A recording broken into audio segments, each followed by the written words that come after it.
বন্দ্যোপাধ্যায়কে আমরা সবাই অন্তরের অন্তঃস্থল থেকে ধন্যবাদ জানাতে চাই যে তিনি যে দিদিভাই একটু দাঁড়িয়ে যাও। আমি অন্তরের অন্তঃস্থল থেকে মাননীয় মুখ্যমন্ত্রী মমতা বন্দ্যোপাধ্যায়কে আমরা প্রত্যেকে ধন্যবাদ জানাতে চাই, কারণ তিনি যদি সেই করোনা কোভিডের সময় এই দুর্গাপুজো কমিটিগুলোর পাশে না দাঁড়াতেন, দেখুন পুজো ছোট বা বড় হয় না, পুজো আন্তরিকতা দিয়ে হয়, ভালোবাসা দিয়ে হয়, প্যাশন দিয়ে হয়।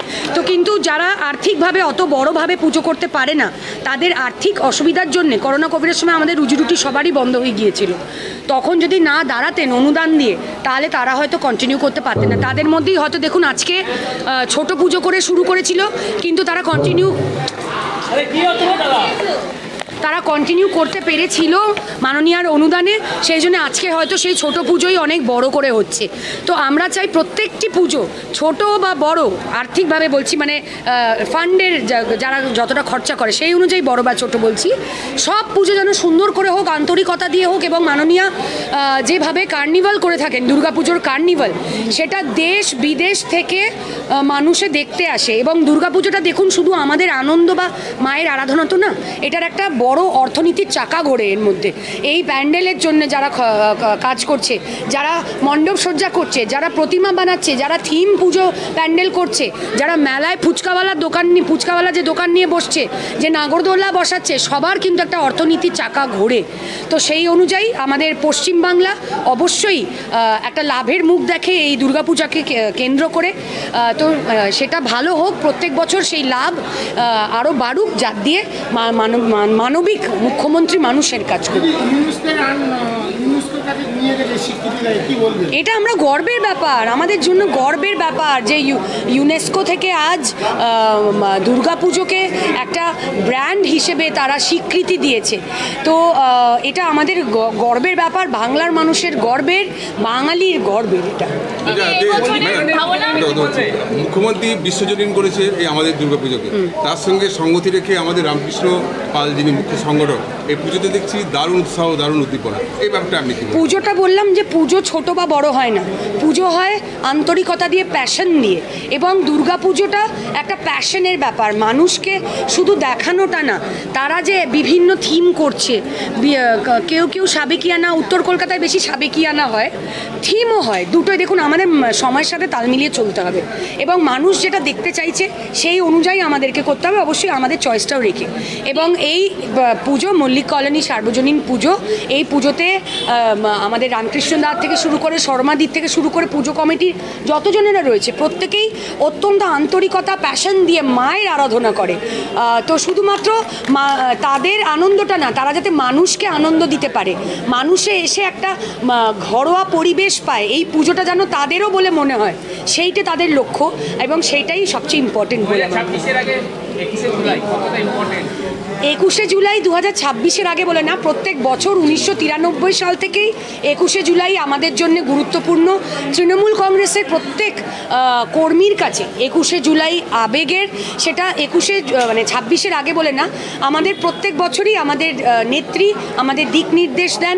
21শে জুলাইয়ের মঞ্চ থেকে ধর্মতলায় আমরা সকলে মিলে থাকি সেইখানে, এবং এই বছরও তার কোনো হবে না, সেই কি বলবো, অন্যথা হবে না, কন্টিনিউটি ব্রেক হবে না। এই বছরও আমরা দলে দলে আমরা যাব, সকলে মিলে গিয়ে আমরা আমাদের নেত্রীর আগামী দিনের দিক নির্দেশিকা আমরা শুনব। এবং অবশ্যই সামনে যখন 26-এর লড়াই, তখন অবশ্যই তো আমাদের জন্য আরও বেশি গুরুত্বপূর্ণ। হ্যাঁ, সরি, দেখুন প্রধানমন্ত্রী আসতেই পারেন রাজ্যে, তিনি আমাদেরও প্রধানমন্ত্রী, কিন্তু একটা জিনিস মাথায় রাখতে হবে যে বাংলা অতিথি আপ্যায়নে কিন্তু মাস্টার। অতিথিরা আসবেন, আমরা অতিথিদের আপ্যায়ন করব, অতিথিরা আবার চলে যাবেন। দেখুন না, এটা তো স্বাভাবিক ব্যাপার যে আগামীতে 26-এ যখন এগিয়ে আসছে নির্বাচন, তখন প্রধানমন্ত্রী কেন, স্বরাষ্ট্রমন্ত্রী থেকে শুরু করে তাদের সব হেভিওয়েট নেতারা ডেলি প্যাসেঞ্জারি করবে। এখন তো সবে 1-2বার এসছেন, দেখুন যত ইলেকশন আসবে প্রত্যেক সপ্তাহে আসবে, তাহলেও কোনো লাভ নেই। তারা তাদের দেখুন স্বপ্ন দেখা তো আর ক্ষতি না, স্বপ্ন মানুষে দেখতেই পারে, কিন্তু সেই স্বপ্নটা মানুষই ভেঙে দেবে ভোট বাক্সের মাধ্যমে, যখন তারা রায় তাদের কি বলবো, উন্নয়নের পক্ষে তারা যখন ভোটটা দেবেন, মাননীয়া মমতা বন্দ্যোপাধ্যায়ের পক্ষে যখন তারা ভোটটা দেবেন, তখন বিরোধীদের স্বপ্নটা ভেঙে যাবে। তারা আসছেন, আমরা অতিথি আপ্যায়ন করি, আমরা কাউকে ফেরাই না। প্রধানমন্ত্রী, দেশের প্রধানমন্ত্রী, তিনি আমাদেরও প্রধানমন্ত্রী, তিনি আসবেন, বাংলার দই মিষ্টি রসগোল্লা খাবেন, অতিথি আপ্যায়ন করব, নিয়ে উনি চলে যাবেন। পরিযায়ী নেতা আসে, পরিযায়ী নেতা যায়, কিন্তু বাংলা নিজের মেয়েকেই চায়। দিদি, এবারে থিম কি বলবে? বৃক্ষরূপেণ সংস্থিতা, এই দূষণমুক্ত সমাজে থিম হচ্ছে বৃক্ষরূপেণ সংস্থিতা। অবশ্যই দেখুন, আমি এটা একেবারে মানে খুবভাবে সাপোর্ট করি এবং আমি এটাতে ভীষণভাবে আমি মানে ধন্যবাদ জানাবো যে রামকৃষ্ণদা এবং পুজো কমিটির সকলে এই থিমটাকে মানে এই মানে কি বলবো সাবজেক্টটাকে থিম হিসেবে বেছে নিয়েছে।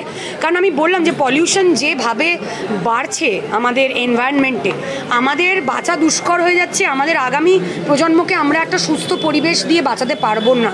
আমি বললামই, আমরা ছোটোবেলায় স্কুল থেকে এসে মাঠে খেলতে চলে যেতাম, আমরা লুকোচুরি খেলতাম, ব্যাডমিন্টন খেলতাম, ছেলেরা ফুটবল খেলতো, আমরা ক্রিকেট খেলতাম। এখন ছেলেরা ফুটবল খেলে, ক্রিকেট খেলে, ব্যাডমিন্টন খেলে ট্যাবে, ফোনে, ভিডিও গেমে। আমাদের মাঠ সংরক্ষণ করতে হবে। আমি ইতিমধ্যেই আগামী বিধানসভা আমাদের যখন হাউস বসবে, আমি সেখানেও এই বক্তব্যটা তুলব যে যদি আমরা মানে সহায়তা আমরা চাইবো রাজ্য সরকারের, যাতে আমরা করে অন্তত ওয়ার্ডে একটা কি দুটো করে আমরা মাঠ সংরক্ষণ করতে পারি, বাচ্চাদের খেলার মতো একটা করে মাঠ আমরা যেন রাখতে পারি, যাতে তাদের অভ্যেসটা একদম না চলে যায়। তারা যেন পুরোপুরি, দেখুন যুগের সাথে টেকনোলজির সাথে আমাদের তাল মিলিয়ে চলতে হবে, নাহলে আমরা পিছিয়ে পড়বো। কিন্তু তা বলে আমাদের রুটসটাকেও তো ধরে রাখতে হবে। আজকে চারিপাশে গাছ রয়েছে, একটা মাঠ সুন্দর সবুজ ঘাসে ঢাকা, সেখানে বাচ্চারা ক্রিকেট খেলছে, পড়ে যাচ্ছে, পা ছিলে যাচ্ছে, কাদাতে ফুটবল আপনারা সবাইও খেলেছেন, আমরাও খেলেছি ছেলেদের সাথে, আমরা দেখেওছি। কিন্তু এই আগামী প্রজন্ম কতটা সেটা পারবে বা পারছে, এই বিষয়ে আমার খুব চিন্তা রয়েছে। এবং বিশেষত আমি বরানগর নিয়ে বলতে পারবো, আমার মাঠ সংরক্ষণ করাটা আমার একটা এজেন্ডা। আমি এটা আগামী দিনে মাঠ সংরক্ষণ করব এবং বৃক্ষরোপণটাকে আমাদের অভ্যেসে পরিণত করতে হবে। বৃক্ষরোপণ করলেই আগামী দিনে আমরা বাঁচতে পারবো, অক্সিজেন নিতে পারবো, নাহলে শুধু কার্বন ডাইঅক্সাইডেই আমাদের জীবন তো বাঁচতে পারবো না। তো ওই বৃক্ষরোপণটা আমাদের, যেরকম সকালে উঠে আমরা পুজো করি, স্নান করে দাঁত মাজি, চা খাই, তেমন প্রত্যেক সপ্তাহে করে বৃক্ষরোপণটা প্রত্যেকের অভ্যেসে পরিণত করতে হবে। ধন্যবাদ। পুজো মানেই মা দুর্গা মণ্ডপে আসছে, এই বার্তাটা সারা বাংলা পৌঁছে গেল। বিশেষ করে আমাদের মল্লিককর্ণী সর্বজনীন পুজো কমিটি সারা মল্লিককর্ণী সংলগ্ন এলাকায় পৌঁছে দিল যে মা আসছে। আর ছুটি পুজো সাধারণত আমার মনের ভাব যে মা দুর্গা যেই মণ্ডপে আসবে, ঝড় হবে, জল হবে, প্রাকৃতিক বিপর্যয় হবে, কিন্তু মণ্ডপ একটু নড়বে না। এটাই মায়ের আশীর্বাদকে সামনে রেখেই করি। আপনাদের থিমে প্রশংসা করে গেলেন, এই ব্যাপারটা কি বলবেন? এই প্রশংসা তো করার বিষয়, কারণ গাছ আমাদের প্রাণ, গাছ আমাদের মন, গাছ আমাদের ফুসফুস, গাছ আমাদের অক্সিজেন দেয়। অক্সিজেন না থাকলে মানুষের জীবন নেই, তো গাছকে বাঁচাতে হবে। এই লক্ষ্যকে সামনেই কিন্তু মণ্ডপ বিধায়ক ঠিকই বলেছে। মল্লিককর্ণী প্রত্যেক বছর একটা বিভিন্ন রকম, এই বছরে কি থাকছে?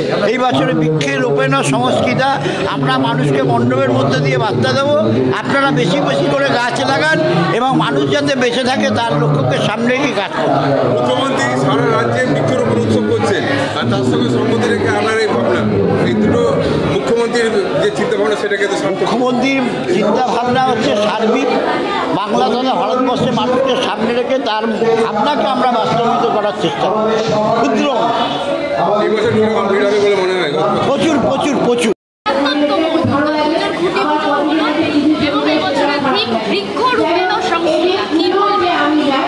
না, আমি তো বললাম আমার বক্তব্যে, আমি একই কথা বললাম।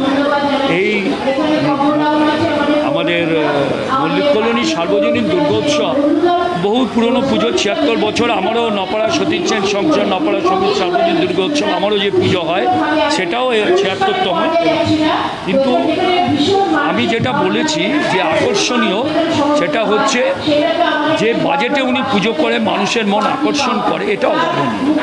এইটা অনেকের পক্ষে হয়তো সম্ভব হয় না, কিন্তু উনি করেন।